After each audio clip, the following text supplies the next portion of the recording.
Sister Arpana, Sister Lucia,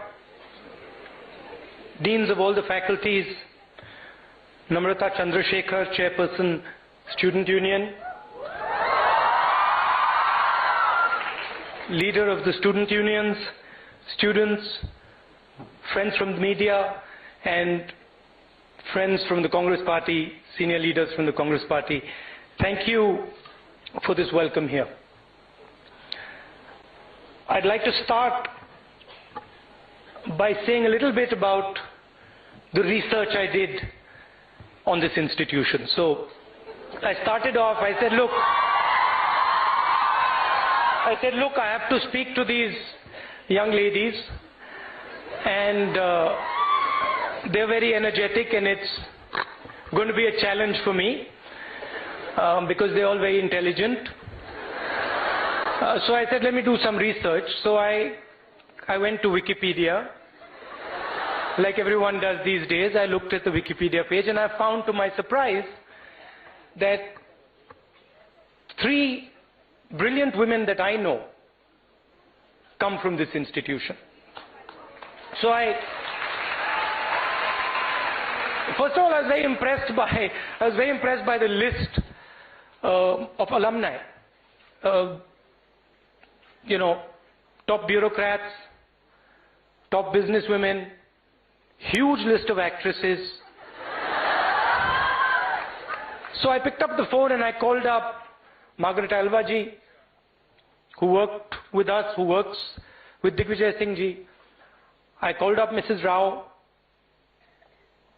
Ambassador to the United States, who I'd also had a little bit to do with.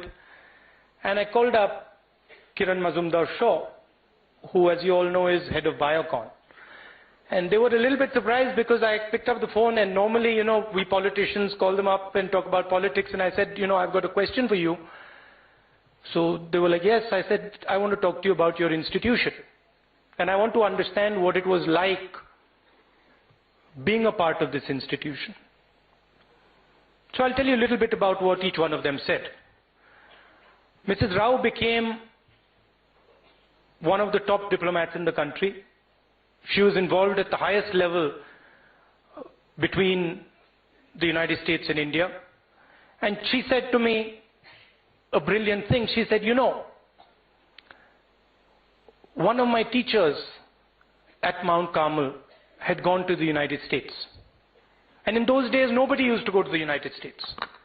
And this teacher had gone to the United States, and she brought back ideas from the United States, and she was talking about them in Mount Carmel.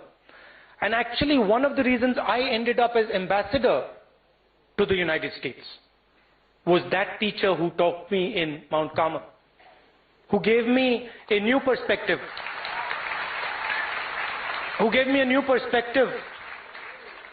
who showed me something completely new, a new way of looking at the world, a new way of thinking. So I said, ma'am, what did this institution give you? I mean, what is it if I talk to the young ladies from that institution, what can I expect that all of them will have? And she said, well, the most important thing Mount Carmel gave me was persistence and focus, and the belief that I could do anything that I imagined, and I was no less than anybody else. So I said, thank you. She said, I'm going to send you a paper that I've written. I said, okay, and I put the phone down. Then I called up Margaret Alva, and I said, Alvaji, what is your view? You went to this institution. So Margaret Alvaji gave me a slightly different slant. She said the same thing. She said, the feeling I had once I left Mount Carmel was that Mount Carmel has protected me, has nurtured me, has given me knowledge, and now I have the tools to go out into the rest of the world and do whatever I want, and I'm confident that I can do it. She also told me that the teachers here were very strict.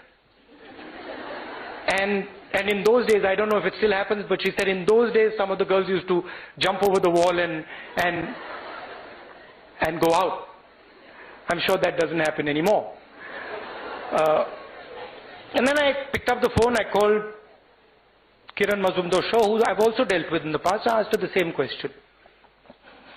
And she replied the same thing in a slightly different way. She said, I could have never achieved what I achieved.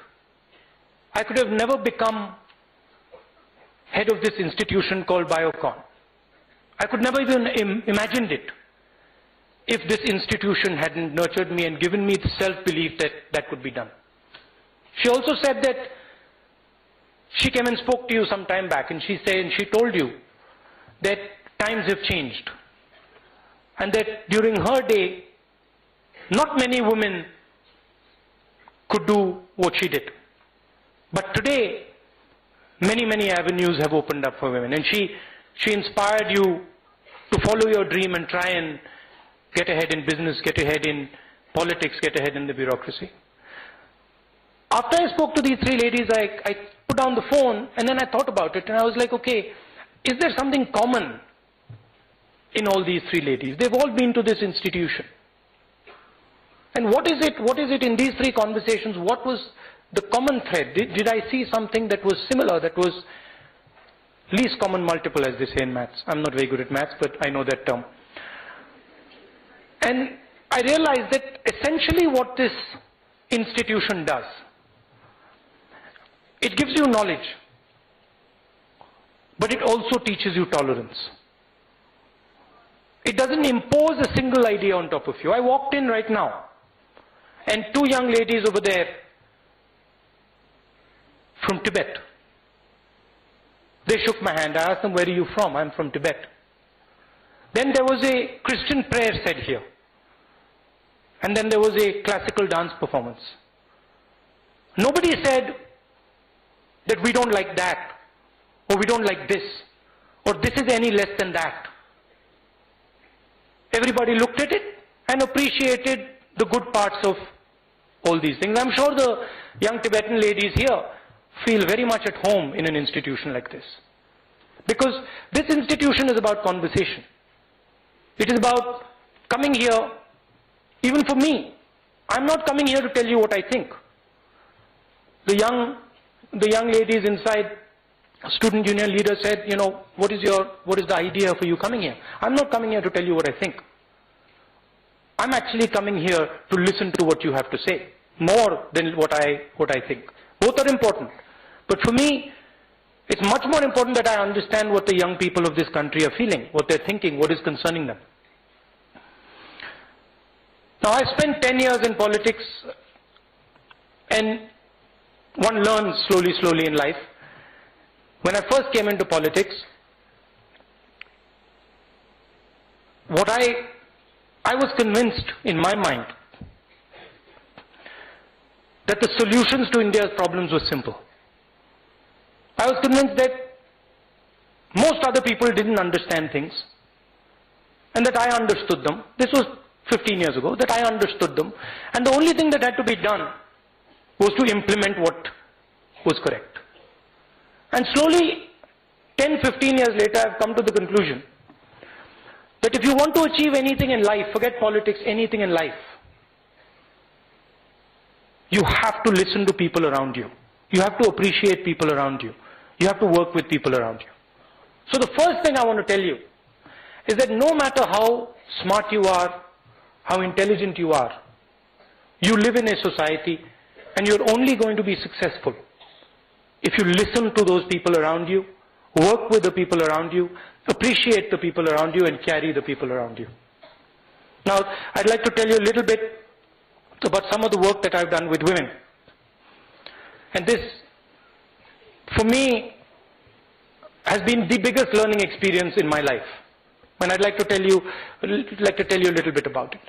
Some years back, about 10 years back, we started a self-help group system movement in my constituency. Do you know what a self-help group is? For the young ladies who have not heard about this, it's basically the idea of connecting women to banks and finance. Allowing women to use finance to become entrepreneurs, to do small businesses, and to pull themselves out of poverty. And so we started this. I went to Andhra Pradesh, I saw it there, and I was very impressed by it. So we started it in Amethi. When we first started, you know how UP is. Everybody in UP told us that this can work in Andhra, it can't work in Uttar Pradesh. But we started small. We started with 50 women. And today, it's the biggest SHG NGO, non-government NGO in the country. There are 1.5 million women who form part of this NGO. And like I'm talking to you, I spend a lot of time talking to them. I learn from them. And these are, in a way, they're unique women because almost all of them used to be poor. A lot of you come from successful backgrounds. A lot of you come from backgrounds where your parents are successful, they've achieved a lot. Most of these women came from backgrounds where they had no money. They were below the poverty line. And I want to tell you about one of the conversations I had with a group of these women, which stuck in my mind and I will not forget till I die.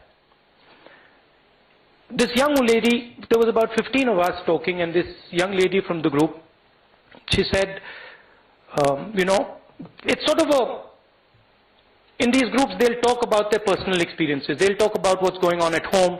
They'll talk about how they're being treated, how they're feeling. So the lady stood up and said, I want to say something. So the others were listening, I was listening, and she said, I used to be poor. And I had forgotten as a poor person that I existed. I had become so small that I had forgotten that I existed. If somebody used to come to my house and say, is anyone home? Instead of answering my name, I would keep quiet. And she said, slowly this SHG movement empowered me and it brought me, it showed me that actually I could do a lot in my life. And I slowly started to come out of poverty. And she says, one day, while this process was going on, my husband used to drink alcohol. And he would come home from work. He was a laborer. He would come home from work and he was frustrated. And then he would beat me. And this used to happen every single day. One day he got really angry, and I had a 1.5-year-old child.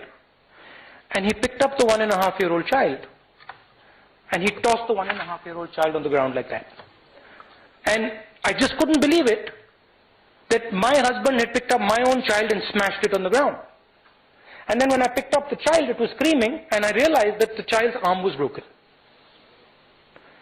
So as a mother, I just looked at the father and I said to him that, you can beat me, but what are you doing? What are you doing to this son? And I took him to the hospital and he got a plaster and he was howling, but we got the plaster and he was okay after a couple months. And then I asked her a question. No, sorry. Then she said, now, in Hindi she said, ab to ye kabhi nahi ho sakta. Mera pati ab mere, do you understand Hindi? Mera pati ab mere upar haath kabhi nahi utha sakta. So I was very happy about this. I was like, that's a huge achievement. आपका पति शराब पीता है, नहीं शराब नहीं पीता. आपको मारता है, नहीं मारता है. So then I said to her, tell me something. When your husband broke your child's arm, violence was carried out in that room. Somebody carried out violence. Can you identify for me who all carried out the violence? I just asked that question. And she looked at me and she said, my husband carried out the violence. And then she said, but it was not only my husband. So I said, well, who else? She said, it was my parents. My parents who knew that my husband was beating me, but didn't give me the power to stop it. So I said, who else? She said, it was all the people who lived next to me. They all knew that. They didn't help me. And I said, who else? And then she said, went quiet. And then she said, the most brilliant thing that I have heard. She said, Rahul, I was also involved in that. It was not only society. It was not only my husband. But it was me. And I looked at her and I said, how can you say something like that? How can you tell me that the fact that your husband has broken your son's arm is your fault? And she said to me, because I had the power to stop him and I didn't. And today I realize that nobody can do anything to me because I am strong enough to stop anybody from doing anything to me. And this for me was a very powerful lesson. I believe that, and this is probably because I've got my grandmother who I learnt a lot from, I have my mother who I learnt a lot from, my sister who I love very much and I learn a lot from. Maybe my father died when I was young, so I've been close to women. For me, the single biggest problem in this country is that women do not have the place that they deserve. Women are mistreated. Women are made to feel uncomfortable. Women are categorized. So here, even looking at you, society decides that someone is pretty. Society decides that someone is thin. Society decides that someone is smart. And these are all just things society invents. For me, all of you are beautiful. Every single one of you has a place in this country. And every single one of you has to be respected and given that place. And that is what I sit here fighting for. It disturbs me, for example, when a young lady goes to a pub in Bengaluru and is thrashed by someone because she went to a pub. Whether she goes to a pub or she doesn't go to a pub, that is her decision, that is her problem. I give her that much intelligence that she knows what is good for her. But carrying out physical violence of on a woman because you don't appreciate what she does, in this country that is not acceptable, and that is something that I will contest and I will fight for.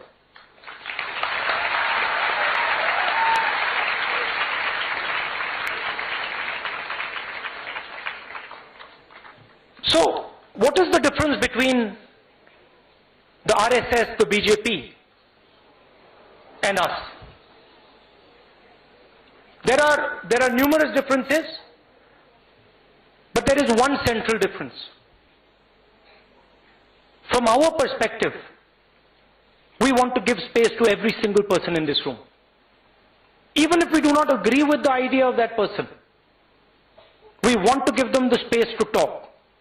And we want to be able to listen to them and say, okay, we don't agree with you.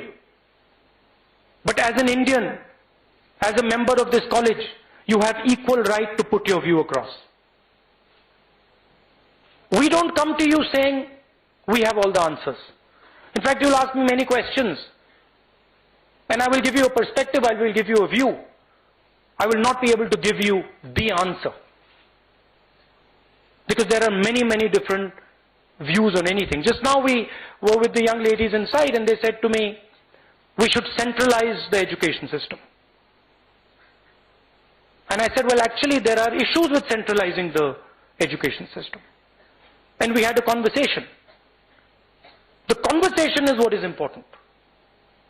Out of the conversation comes a refined perspective, a refined view. So that is what is disturbing me about the country today. That we can have FTII students being shut up and not listened to. They can go on strike for as long as they want.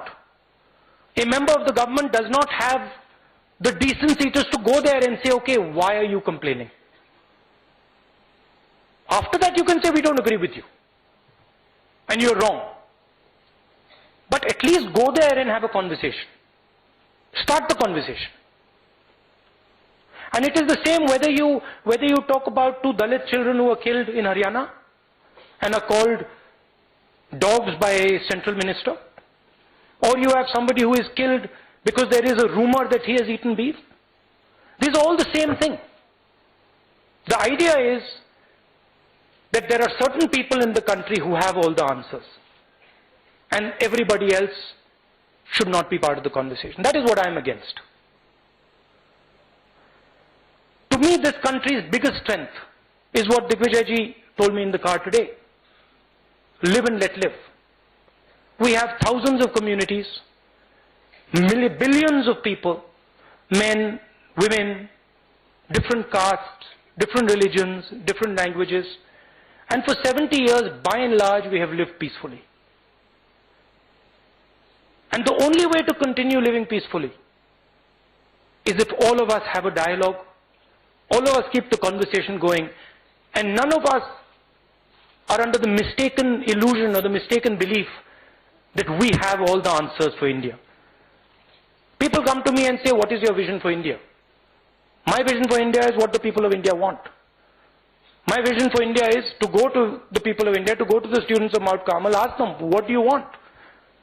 Tell me what you want, let's discuss what all of you want, let's put it together, and that's the vision of India. Who is Rahul Gandhi to have a vision of India? Who is one person to come to 1.3 billion people and say, listen, I have a vision for you? No.